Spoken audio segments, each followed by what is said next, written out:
That's a very good program.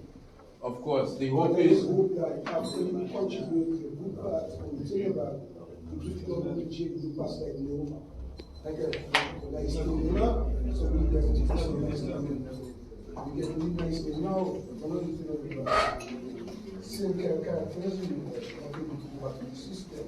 I wish that it's a blessing. It should be a blessing. I want to take blessings. I want to stay so we can keep on doing things. So for those of you who didn't hear the comment from the gentleman, he's talking about continuity.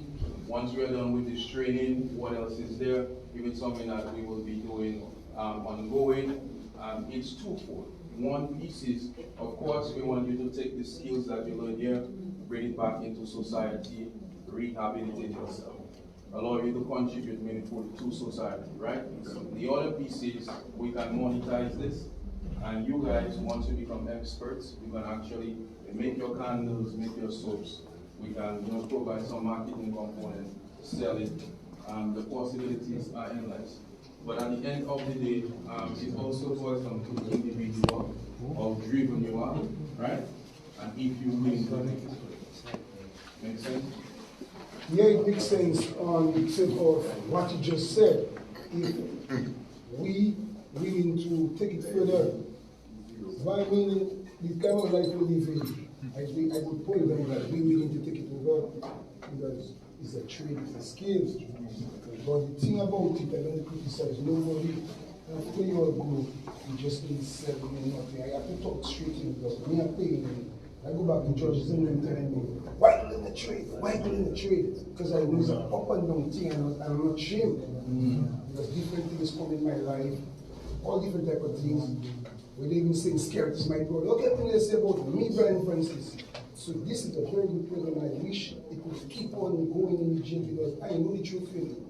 The truth is after we turn it back, it's in the cell. They'll have to kill me for the truth, but the truth is because I want to change.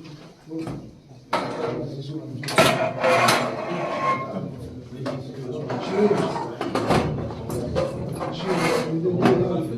Yes. All right. So let us move on in the interest of time. But again, you are definitely good. So thank you for the feedback.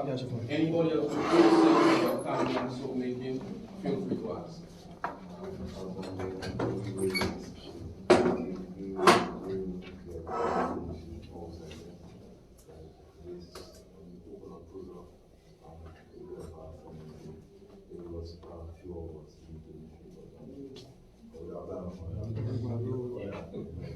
All right, just to paraphrase what the gentleman said, he's saying if there is opportunities for internship after they leave here, whether it's with DCP or Belfast, what I can say for sure and what I do know is I want to create a corporate, right?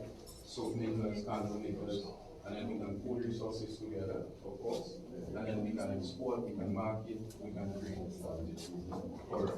okay?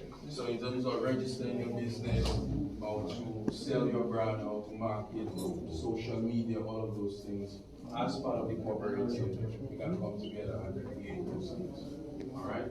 In terms of internship, maybe we can have that conversation at a more local government level or general government level. But for now, within my capacity, it's a cooperative. Okay? All right. Okay, so let's move on. So the next piece is when you order your jars, obviously you're gonna know what sizes you are getting, right? In this case, we have 4 ounces. Now, what I like to do is to work in grams instead of ounces. You can work in ounce if you want and you feel comfortable with it from a metric standpoint, but it's all up to you. I personally love to work in grams because it's just way easier. So the scale you have in front of you, we want to set our scales in grams, right? So we know that's what we're working on. Now, from what we know, right, we know that 4 ounces is equivalent to 113 grams. Okay? Now, what you need to keep in mind is you still don't want to fold it all the way to the top, right? Because you want to leave a little space for your handle and you will to actually,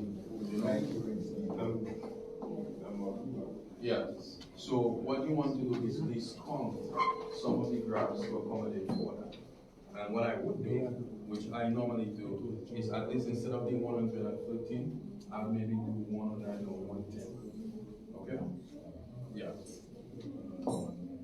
Because remember, we still haven't added the essential oil. All of that will add to the volume of the product, right?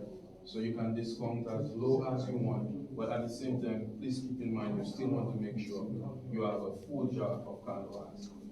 Okay, now since you guys are working in groups of 5, right? 5 individuals to a table, and of course that's the jar that you're going to be given. All you want to do is calculate, okay?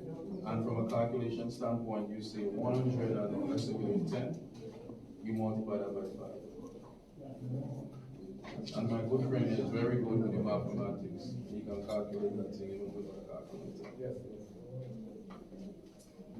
All right, so we have 550. Okay, so 550 would be your total batch, right? And that's the amount of wax you'll be waiting.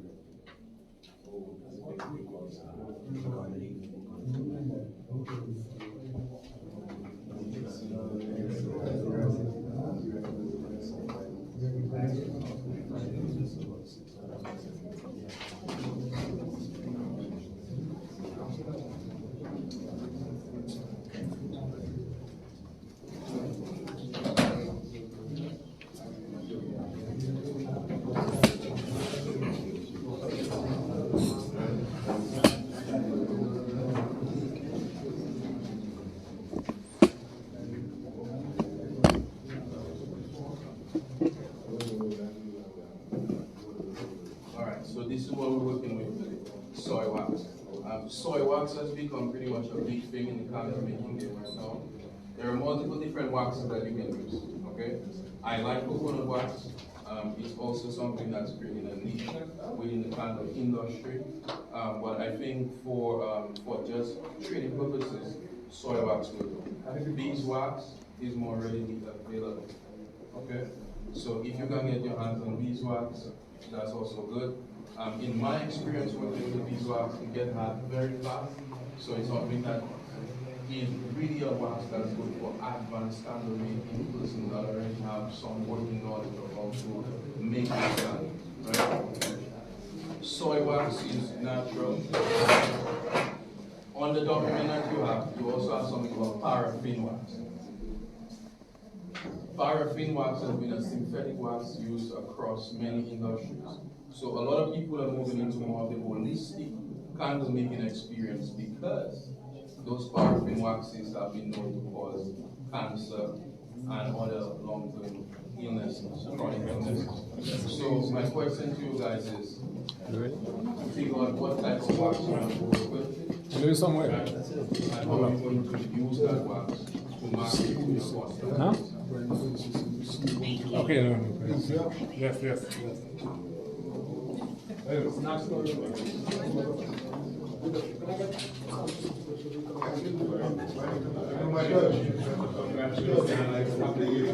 We'll be right back in a moment. Please stay tuned.